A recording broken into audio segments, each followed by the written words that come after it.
चंद्रयान 3 चांद के दक्षिणी ध्रुव के पास एक क्रेटर पर बस उतरने को तैयार है। दुनिया की निगाहें भारतीय अंतरिक्ष अनुसंधान संगठन इसरो के इस कारनामे पर टिकी हुई हैं। चंद्रयान 3 की चांद की सतह पर लैंडिंग का अनुमानित समय 23 अगस्त को 6:04 के आसपास बताया गया है।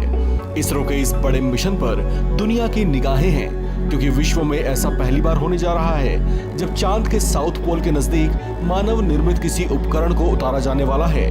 ये बात पूरी दुनिया के लिए इसलिए भी कौतूहल से भरा है, क्योंकि इस मिशन की सफलता चांद के दक्षिणी ध्रुव के निकट के क्षेत्रों से जुड़े रहस्यों पर से पर्दा उठाएगा। चलिए आपको बताते हैं उस साइट की 8 बातें जहां चंद्रयान 3 का लैंडर मॉड्यूल लैंड करने वाला है। इसरो चीफ एस सोमनाथ ने बताया है कि चंद्रयान 3 के लैंडर मॉड्यूल को चांद के साउथ पोल के पास उतारा जाएगा। जहां इसकी लैंडिंग कराई जाएगी उस जगह को मैगजेनस यू के नाम से जाना जाता है। ये चांद का एक क्रेटर है।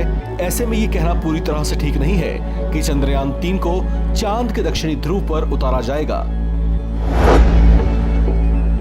चंद्रयान 3 के लैंडर विक्रम की चांद के जिस साइट पर लैंड कराने की तैयारी है उसे उसकी प्राइम साइट कहा जाता है, जो 4 किलोमीटर बाई 2.4 किलोमीटर 69.36 साउथ और 32.34 ईस्ट पर उपस्थित है।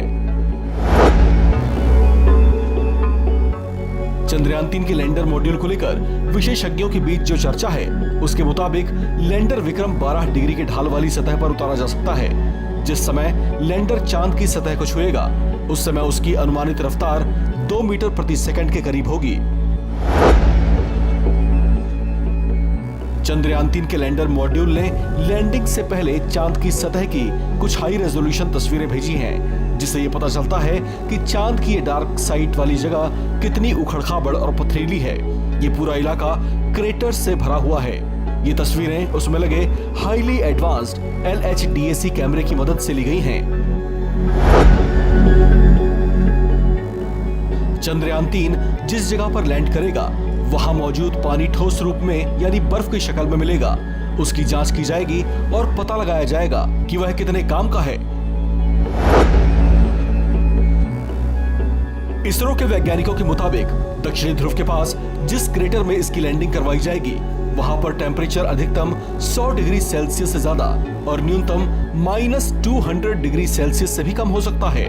इस लिहाज से यह तापमान चंद्रयान की क्षमताओं की कठिन परीक्षा ले सकता है। चंद्रयान 3 के इस साहसी मिशन को लेकर नासा के वैज्ञानिकों ने भी कुछ अनुमान लगाए हैं। उनके मुताबिक इस लैंडिंग साइट पर इसरो के मिशन को पानी या बर्फ के अलावा कई दूसरे प्राकृतिक संसाधन भी मिल सकते हैं। जांच के बाद पता लगाया जाएगा कि वहां पाए जाने वाले अन्य संसाधन इंसानों के लिए कितने फायदेमंद या नुकसान कर सकते हैं।